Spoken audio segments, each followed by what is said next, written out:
আমাদের অনেকেরই বিভ্রান্তকর একটা ধারণা আছে যে সব ফল আমাদের এই মাটির সাথে মেসেট হয় না, এই ফলগুলো হয় না।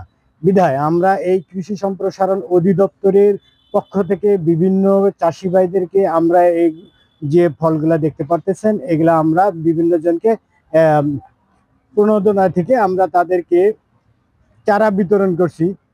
এই চারা বিতরণ করার পরে আমরা এই বাগানগুলোকে নার্সিং করে বিভিন্নভাবে উপসহকারী স্যার মহোদয়, আমাদের উপজেলা কৃষি কর্মকর্তা স্যার মহোদয়, আমরা এসএসসিপি রেঞ্জ প্রকল্প থেকে যে নিয়োগপ্রাপ্ত লিড ফার্মাররা আছি, আমরা সকলেই সমন্বয় করে এই যে আমাদের যে 5 শতক, 10 শতক, 50 শতক ইত্যাদি শতকের যে বাগানগুলো আছে আমাদের বিভিন্ন ফলের, এই বাগানগুলো আমরা যে সমস্ত এলাকায় করছি, ওই এলাকার মানুষগুলো এখন দেখা যাচ্ছে যে আমাদের এই ফলের উপর একটা আকর্ষিত হয়ে তারা এই ফলের বাগান করার জন্য ইচ্ছুক। এমনকি দেশি ফল বেশি খাই, আসুন ফলের গাছ লাগাই জাতীয় ফল মেলা 2025 উপলক্ষে আয়োজিত রৌমারী উপজেলা কৃষি অফিস।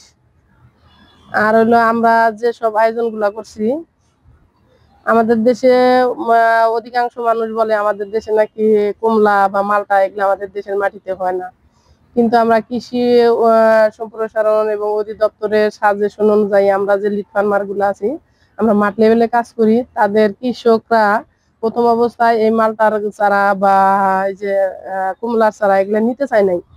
আমরা যখন তাদেরকে মোটিফাই করছি, করার পরে হলো তারা উৎসাহিত হয়ে এই গাছগুলা লাগাইছে। লাগানোর পর দেখছি যে ভালোই আমাদের দেশের মাটিতেও মালটা হয়। কৃষি সম্প্রসারণ অধিদপ্তর রৌমারী কর্তৃক আয়োজিত আমাদের আজকে জাতীয় এই ফল মেলা, জাতীয় ফল মেলার আজকে আমাদের 21 তারিখ। 21 তারিখে আমাদের স্টলে আপনারা দেখতে পাচ্ছেন বিভিন্ন ধরনের আমরা এখানে ফল লাগাই। আমাদের আজকে প্রতিবাদের বিষয় হচ্ছে যে দেশি ফল খাই, আসুন ফলের গাছ লাগাই। আসলে দেখা যাচ্ছে যে আমাদের বাজারে এখন অনেক বিদেশি ফল, যেমন আপেল, মালটা, তারপরে দেখা যাচ্ছে আঙ্গুর, বিভিন্ন ধরনের যে বিদেশি ফলগুলো আছে, পিয়ার এরকম আছে যেগুলো, সেই ফলের সমাহার বেশি এবং সেই ফলগুলোর মূল্যও কিন্তু অনেক বেশি। পক্ষান্তরে আমাদের যে দেশি ফলগুলো রয়েছে এগুলা প্রচুর পরিমাণে ভিটামিন এবং মিনারেলস দ্বারা ভরপুর, এবং এগুলা আমাদের বাসার আশেপাশে সব জায়গায় কিন্তু সুন্দরভাবে যে কোনো সময় লাগাই দিলেই কিন্তু হয়ে যায়, এবং এখানে অনেক ধরনের হলো ভিটামিন ও পুষ্টি সমৃদ্ধ এগুলা ভরপুর। এগুলো যদি আমাদের সাধারণ কিছু এই ফল সম্পর্কে অবগত হয় এবং তারা যদি জানে, তারা কিন্তু সেগুলা খেতে পারবে। এবং আসলে এই জাতীয় ফল মেলার উদ্দেশ্যই হচ্ছে কৃষককে দেশীয় ফল চেনা এবং কোন ফলে কি ভিটামিন কি মিনারেলস রয়েছে সেই বিষয়ে অবগত করা, এবং সেই বিষয়টা জানার পর তারা নিজেরা ফল খাবে, দেশি ফল চাষ করবে এবং দেশি ফলের সম্প্রসারণ ঘটাবে।